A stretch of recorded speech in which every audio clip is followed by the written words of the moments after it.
Programming a new key fob for your 2016 Ram 1500 is often a DIY task. First, ensure you have at least one working key fob available. Sit in the driver's seat with all doors closed.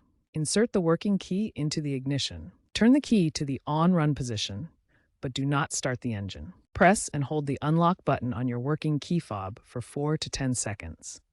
Wait for the horn to chirp, indicating programming mode is active. Within 30 seconds of the horn chirp, press any button on the new key fob you want to program.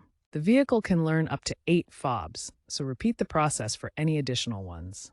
To finish, turn the key to the off position and remove it from the ignition. Test your new key fob to ensure it's working properly. If you encounter issues, dealers typically charge $100 to $300 for programming services.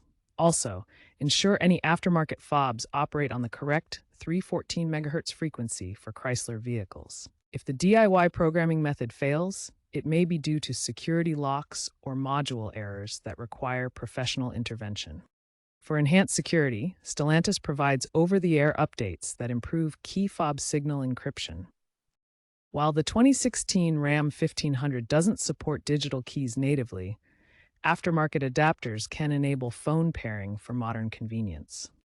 Be aware that unauthorized reprogramming could void warranties or trigger anti-theft systems, and always comply with FCC regulations on RF emissions.